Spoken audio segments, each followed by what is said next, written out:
Hi, this is Robin Foss, and I'm preparing for my Historian beginner class. I thought I should share with you how much I really love Historian and also how I first began using it. I realized that not all of you that are using the software have used it as long as I have. It came out in 2005, and I've used it since the very beginning. And some of you might be traditional scrapbookers, or you might be digital scrapbookers, or somewhere in between, which I like to call a hybrid scrapbooker. So I wanted to tell you a little bit about what I was doing before I used Historian, how Historian made it better, and then how things have changed over time and I've adjusted in how I use Historian. So hopefully in the process of sharing this story, you'll hear a little bit more about what Historian can do and the features that I love and how maybe it can help you with your photo process. Okay, so let's start back to when I first started using Historian. It came out in 2005. The original version was called Memory Manager, and it has changed over the years. Technology-wise has changed, as well as my needs for my photos have changed. So I've kind of used it different now, like I said, than I did back then. With the release of the latest version of the software, Historian 6, there are now areas of the software that were not functional in Historian 4 that now work, as well as new functionality available. I will share more about these improvements later in this video. So originally I only had a film camera. I didn't have a digital camera nor a cell phone photos. And so I would take my rolls of film to Target or Walgreens and would get duplicates of all my photos. I had them organized by year and month and then event. And I would put them in the Creative Memories Power Sort box. The Power Sort box came out about 2004. So I loved having everything in there organized by year, month, and then event. When I got my first digital camera, the files got saved on my computer, and I used the Windows Explorer folder system, and I just kind of copied the same process that I used with my printed photos, and then I had year, month, and event. That way I could find it. But sometimes I couldn't remember what year it was or what month it was, and I was double-clicking, and double-clicking, and I could never find the photo, or I wasted time. So the organizational structure in Historian was one of the first things that I loved about it, because I wasn't double clicking all over the place. It helps you organize by using tags, categories, descriptions, name, ratings, and you can also filter by date. Week 2 of the class, we will be covering the organizational structure tools. When I first began scrapbooking, I learned that I needed to take photos to help me tell the story or capture the moment. For example, I started taking photos of signs at the entrance to amusement parks and ticket stubs. And then when we would have a picture of us in front of a ride or with characters at Disney World, I had enough photos to finish a 2-page spread or a page in the scrapbook. So you kind of just learn when you're scrapbooking how to take better pictures. That continued as well as how I used Historian. I organized the photos so that I could find the pictures to put together the stories in scrapbooks. I would edit the photos so that they would be printed as 4x6, because that's what we did, 4x6 photos, and rarely I would crop one for 5x7. So I wanted the best part of the photo to print, so that is how I edited it. And then the program has a feature called Print Tracker, which we'll cover in week 4 of the class, but it tracks which pictures have been printed and which ones have not. And so I can see where I left off. I loved the Print Tracker because it was hard to keep track which ones you printed, and sometimes people, myself and others, would print pictures multiple times. So all of this was before digital scrapbooking, so some of the super fun editing features, filters, and effects were super fun to play with. We did things like spot color, blur the background, cutting out elements, and cloning unwanted elements, as well as they had creative filters that were kind of artsy and fun. And so we didn't really get to do the digital scrapbooking thing. And so it was a way for us to get that feel in a traditional scrapbook. Now that I do digital scrapbooking, I don't really do that as much in my photos because I can always do it at the end when on the printed page, but we will cover where they're located in Historian as well as how to use a few of them, and that'll be in the intermediate class. Another fantastic component of Historian is the album planner. Back when I first used this feature, it was a great way to prepare for the Picfolio albums we had back then, and actually they're still available today. You can get Picfolio albums pages as well as traditional slide-in pages for traditional scrapbooks all through Creative Memories. So if that's something that you want to include in your photo projects, you can plan it in the album planner. When I first started using the album planner, it was for Picfolio albums. You can design right on the page where the photos were going to be. They had 2 vertical slots and 3 landscape slots. There was a little place for you to put like a title, so you would take like a piece of paper and trim it down, or they had kits that you could slide them in there. And then the center slot had enough space for a photo mat. So you could make basically a 10 photo 2-page spread with a title, and then if you wanted to, you could switch out one of the photos for a decorative mat to write the story. So you could pre-plan out all your photos that were going to go in there, and also you could drag and drop the photos into the slots and crop them for that photo opening. And at the end of planning the whole album out, you could send all of the photos to the printer, either your printer or an online printer. And when you were done, it asked you, do you want to mark them as printed? So you can mark them off as printed and you wouldn't have to worry about tracking that anymore. Some people were even so creative as to show where they had 1 photo in 2 slots. So that was kind of cool. Like, people were thinking outside the box all the way back then. We will cover the album planner during Historian Intermediate class. However, I will cover it briefly and how to change the settings during the beginner class. So the world of digital scrapbooking opened up for me when Creative Memories released Storybook Creator in 2007. And as I entered this digital scrapbooking world, I began to take photos that added to the story. Things like close-up of textures, scenic backgrounds. Also, when editing photos, I began to learn that it was helpful to not edit all the way down so that the best part was fitting a 4x6 photo like I used to print. I wanted to keep more of the photo because when it got onto the digital scrapbook page, you weren't going to be certain whether or not you needed a narrow, tall slot or a circular slot. And so you wanted to keep as much of the photo as you could. Rather, I focused on editing for the best color, light, clarity, rotation, and to remove unwanted elements with cloning. So today, that's still my same process.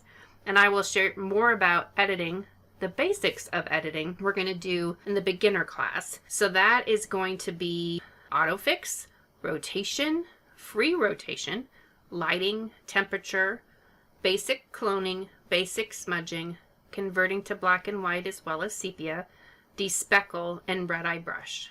Now, a lot of that might be gobbledygook to you, but it'll make more sense when we get into the editing portion of the program, why some of these techniques may seem advanced, but I feel like I want you to know what they are so that if you want to do like the cloning or the smudge, you've at least been exposed to it. When we come back to cover editing in the intermediate class, we will review cloning and take it to the next level. Then we'll cover spot color, spot blur, more advanced smudging and blurring, as well as playing with some of the cool features and effects found in the software. In the beginning of my digital scrapbooking life, I was what was called hybrid scrapbooker. So I didn't immediately go into making all digital books. I had a lot of traditional scrapbook supplies, and also I was still getting used to digital scrapbooking. So I made digital scrapbook pages, so they're called page prints, a 12 by 12 photo, and I would adhere that right to a traditional scrapbook page, and then I could do a 2-page spread traditionally and then add in a digital page. So as I did that, I kept on using up my supplies, getting more and more proficient with the software.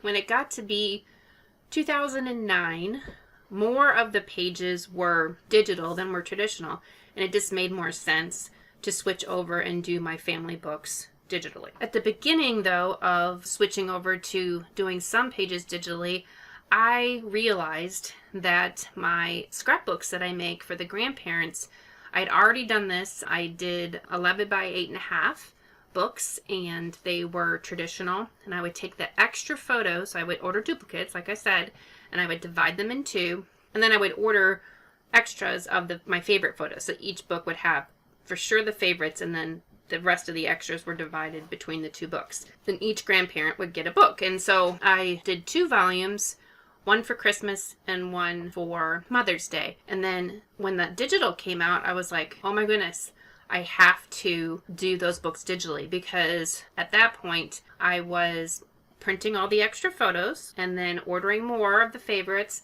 as well as making the books twice. So digitally, I didn't have to print any extra photos, so I only had to print singles, and then I could make the book once and order 2 copies. So super excited about that. I did end up going with an 11 by 8.5. Like I said, in 2009 was mostly page prints. So my first fully digital family book was Foss Family Memories 2010 Volume 1. And then I figured, oh, the entire book is digital, then I could make the grandparents' book right from there, and I wouldn't have to recreate all the pages for their 11 by 8.5. All I had to do was convert my 12 by 12 book down to an 8 by 8. And it just, one click, it started doing all the work for me. Then I would go back through and edit to make sure all of the text boxes looked okay. And then I would order 2 copies of that 8 by 8. So even easier, even less expensive. You know, and being a stay-at-home mom, at that point I had 2 elementary school age kids, and I was running a home-based business. So, you know, I'm always about time and cost savings. And I did want to do 2 books a year, even though sometimes the whole year could fit in 1 book, because until I ordered a book, I didn't have anything in my hands. It was all in the computer. And so having 2 volumes was the way to go. Plus it made it nice to be able to give gifts to the grandparents twice a year. Now back to Historian. So when I did a traditional scrapbooking, all of the photos that were printed were organized, like I said, in those power sort boxes. And so when I switched to digital, at first what I did is I put all of the photos for a project into Storybook Creator, was what it was called back then. And it was so overwhelming to have all of those photos in there. It would be like a traditional scrapbooker dumping an entire power sort box, and all of the pictures, when they fell out of the box onto the table, became like 1 by 2 tiny photos, you know, 1 inch by 2 inch. Because when you're on the screen in Storybook Creator, or now today Artisan, the little thumbnails you have of the photos in the project are very tiny.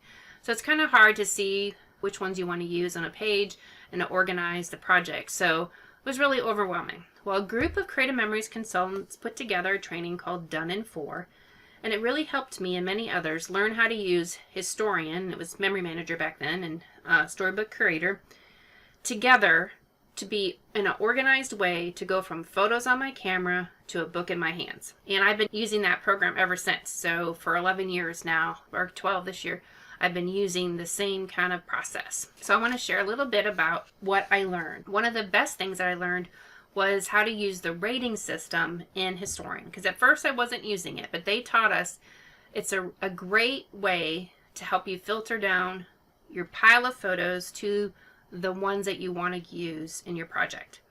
So they said to do 4 stars for ones you want to use in your project, and then 5 stars are the ones that are frame-worthy. So then I was able to filter down maybe from like 300 photos down to 100 that I would send over to a project. Made it a lot less overwhelming. Then the next thing they did was they showed us how to use the album planner for digital scrapbooking. Before then, I'd only used it again for Pickfolio albums and how to organize slideshows. And we'll cover that in week 4 of the beginner class, the slideshows. Okay, so back to the digital scrapbooking and that album planner. I couldn't believe she was going to make us use that album planner, but boy was I glad that she did. She taught us how to take your photos, filter them down by the 4-star rating, send them over to the work area in Historian, and then from there we would plan out our book. Album planner has a thing called journal boxes, and we make journal boxes as divider tabs. We would plan that out, and then You would drag your photos in after those journal boxes. So you would have maybe a section that's Halloween and then Christmas, and you would drag your photos for those different events or holidays. It made it a lot easier to break my project down into those events, kind of like I did when I had a power sort box where I could see which photos I had printed and I wanted to put in my book. The same thing here. Instead of the big pile of digital photos, because when you go digital, all of a sudden you're taking so many more photos, because the film camera, you're like, oh, I have to pay for everything to see what I took. Whereas digital, you just took, and then everything was in your computer. So it was nice to be able to kind of pare down the photo mess that was my computer. Then, as I'm planning out this project, in the album planner, I start to see a pattern. For instance, we took a lot of pictures of our cat, or we took a bunch of pictures of us playing board games or date nights. And so then I would put together a section for game night or date night or snow fun or water play, like the kids used to play in sprinklers.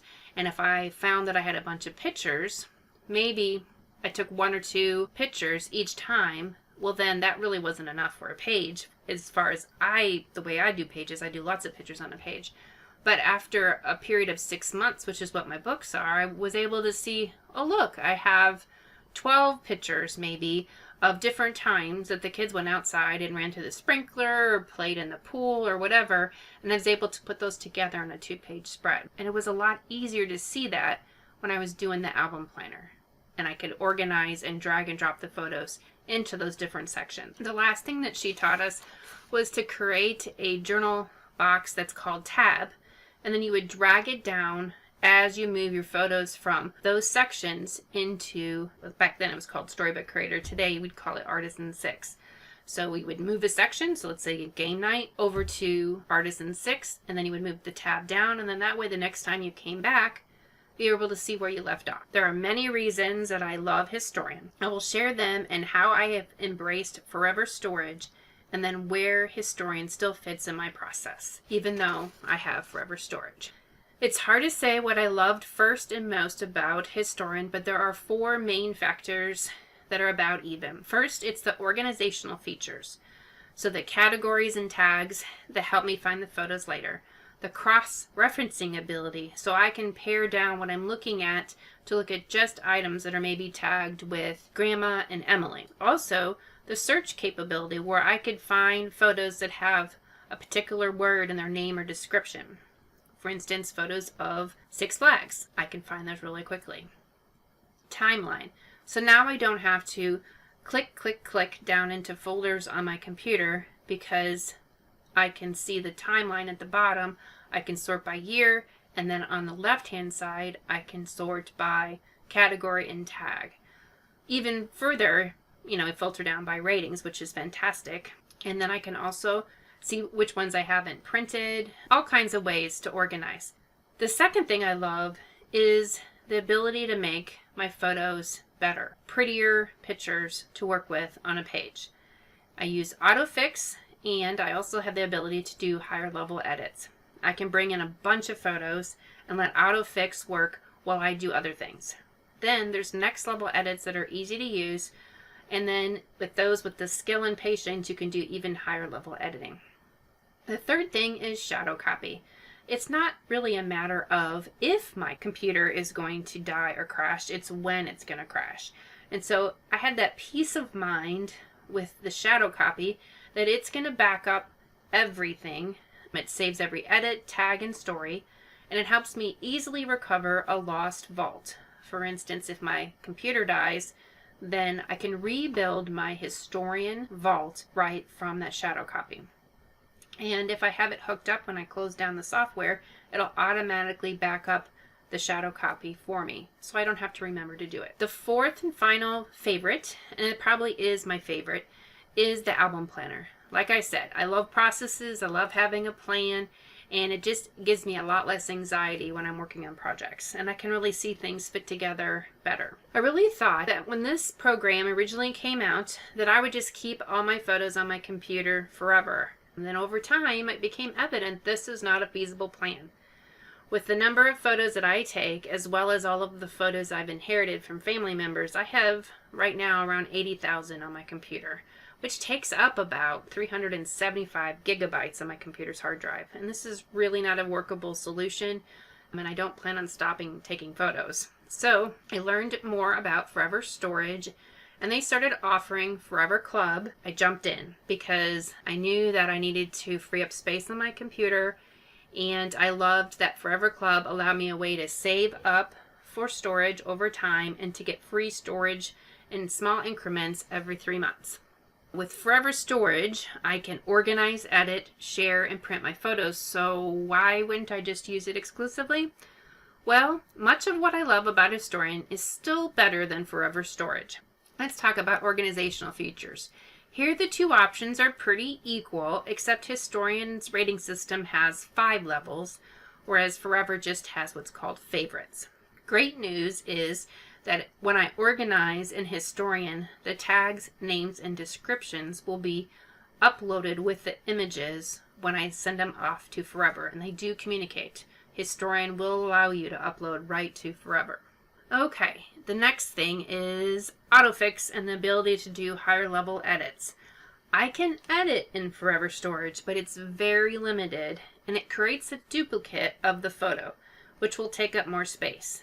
In Historian, I love that I can autofix a batch of photos all at once, whereas in Forever Storage, it's one at a time. Plus, Historian does have advanced editing features, which are not available in Forever Storage at this time.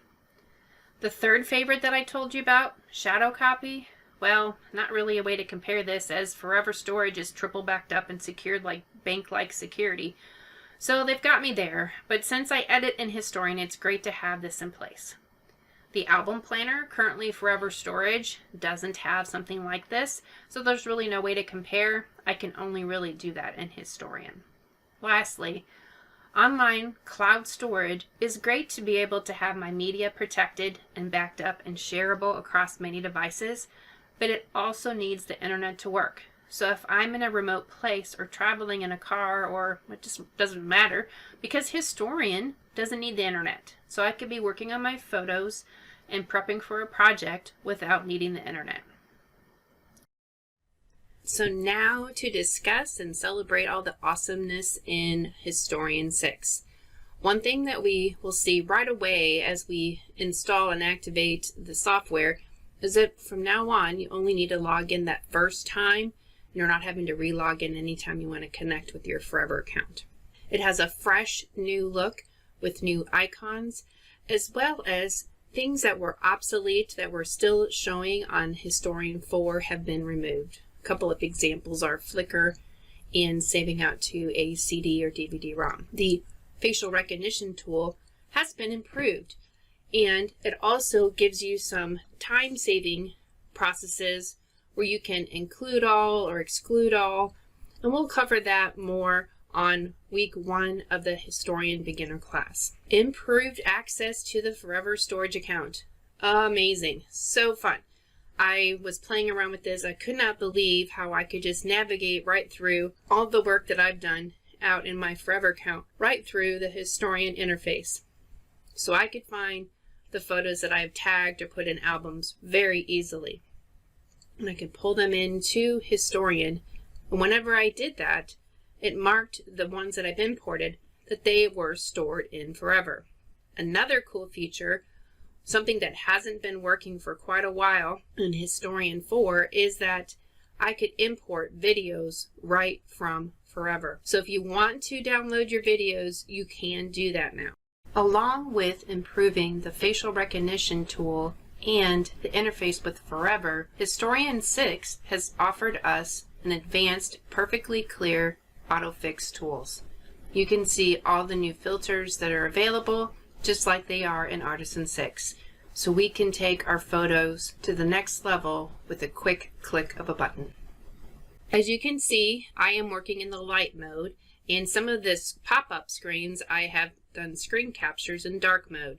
So you can choose either one, and you would have to close the software after you make that choice. When you are uploading files to your Forever Storage account, they've added a feature that will help, some limited help on deduplication. And this is an area where they are working on improving even more in the future. The end goal, of course, would be for there to be a two-way sync between Forever storage and Historian software. We're not there yet, but it's one step closer. We have updated the Facebook connector, so you can now download photos from Facebook. And if you do have difficulty with this, it might be one of your settings in Facebook, and that is something that I needed help with support. Don't forget that you can go out to forever.com and get chat support and help fix problems right away. And that reminds me that there is an improved help menu in the new program. It is so exciting to see all the options. You have a quick link to resources such as the Historian 6 FAQs, the Getting Started Guide, Online Help Center, as well as Pixels to Pages. They give you a link to contact them via phone or email, as well as a way to tell the engineers of the software some issues you are experiencing. Now on the notes it says that you can only download from Facebook, you cannot share.